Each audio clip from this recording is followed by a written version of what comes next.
दोस्तों, जम्मू कश्मीर के पहलगाम शहर में एक भयानक आतंकी हमला हुआ जिसमें 28 मासूम लोग मार दिए गए, जिनमें से ज़्यादातर पर्यटक थे। पूरा देश शोक में डूब गया। एक पल के लिए भारतीयों को ऐसा लगा कि हमारे नेता छोटी मोटी सियासत से ऊपर उठकर आतंकवाद के खिलाफ एकजुट होंगे, एक साथ आवाज़ उठाएंगे, लेकिन ये उम्मीद पल भर की थी। इसके बाद जो हुआ वो काफ़ी ज़्यादा शर्मनाक था। राजनीतिक अवसरवादिता, एक दूसरे पर उंगली उठाना और पूरी तरह से गैर जिम्मेदाराना बयान और व्यवहार। इस कारण कांग्रेस और भाजपा ने एक राष्ट्रीय त्रासदी को सियासी तमाशे में बदल दिया है और उन लोगों को धोखा दिया है जिनकी रक्षा का वादा वे करते हैं। बात अगर कांग्रेस की करें तो राहुल गांधी को छोड़कर बाकी के कांग्रेस नेता बार बार साबित करते हैं कि कांग्रेस एक ऐसा घर है जो खुद ही बंटा हुआ है। पहलगाम आतंकी हमला के बाद राहुल गांधी और मल्लिकार्जुन खड़गे ने एकजुटता दिखाने की कोशिश की, लेकिन उनके अपने ही नेताओं ने उनकी कोशिशों पर पानी फेर दिया। महाराष्ट्र के कांग्रेस नेता विजय वडेट्टीवार ने कहा, आतंकियों के पास धर्म पूछने का वक्त नहीं होता। अब भला ये उनकी कौन सी सोच थी? हमले की लक्षित प्रकृति को कम करने की कोशिश में वे आतंक के समर्थक जैसे लगे।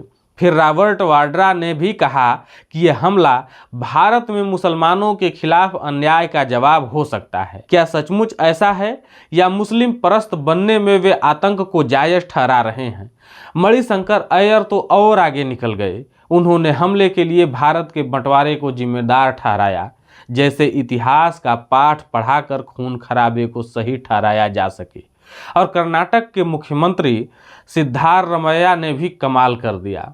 पाकिस्तान से जंग को खारिज करते हुए कहा कि जंग की कोई ज़रूरत नहीं है, शांति की वकालत अच्छी बात है। लेकिन उनकी टाइमिंग और लहजा पीड़ितों के परिवारों के प्रति उदासीनता दिखाता है। ये बयान सिर्फ स्क्रिप्ट से हटकर नहीं थे, बल्कि ये तो किसी दूसरी दुनिया के बयान लग रहे थे। इनसे भाजपा को मौका मिल गया कि वो कांग्रेस को आतंक का हमदर्द करार दे। राहुल और खड़गे को सफाई देनी पड़ी कि सिर्फ उनके बयान ही पार्टी की आधिकारिक राय है, लेकिन नुकसान हो चुका था। कभी ताकतवर रही कांग्रेस अब एक सर्कस लगती है, जहां हर जोकर अपनी अलग तमाशा दिखा रहा है और रिंग मास्टर सिर्फ बेबस बनकर तमाशा देख रहा है। हालांकि इसमें भाजपा भी कहीं से भी कम नहीं है। ये पार्टी त्रासदी को सियासी फायदे में बदलने की उस्ताद है। यहाँ तक कि प्रधानमंत्री नरेंद्र मोदी खुद आपदा में अवसर का नारा दे चुके हैं, जिसको पार्टी पूरी तरह से आत्मसात कर आपदा और विपदा में अपने लिए अवसर तलाश ही लेती है। इस समय भी राष्ट्रीय एकता पर ध्यान देने की बजाय भाजपा ने कांग्रेस पर हमला बोला। रविशंकर प्रसाद ने कहा कि कांग्रेस के नेता पाकिस्तान को क्लीन चिट दे रहे हैं। मुख्तार अब्बास नकवी और शहजाद पूनावाला ने भी तंज कसा कि कांग्रेस को पाकिस्तान प्रेमी कह देना चाहिए। ऐसा लगता है कि भाजपा की पूरी रणनीति बस पाकिस्तान चिल्लाने की है, ताकि अपनी नाकामियों पर से ध्यान हटा दिया जाए। लेकिन भाजपा भी पाक साफ नहीं है। महात्मा गांधी के परपोते तुषार गांधी ने भाजपा पर आरोप लगाया कि वो पहलगाम हमले का इस्तेमाल नफरत फैलाने के लिए कर रही है।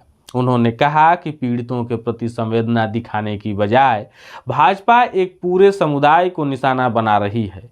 यह नेतृत्व नहीं, डर फैलाने की चाल है। भाजपा का राष्ट्रीय सुरक्षा का ठेकेदार बनने का जुनून उन्हें असल मुद्दों से अंधा कर चुका है। जब वे सियासी अंक बटोरने में व्यस्त थे, पीड़ितों के परिवार अकेले दुख झेल रहे थे। उनका दर्द भाजपा की प्रोपेगेंडा मशीन का एक टॉकिंग पॉइंट बनकर रह गया है। दोनों पार्टियों के हाथ खून से सने हैं, हमले के खून से नहीं, बल्कि उसके बाद की सियासत से।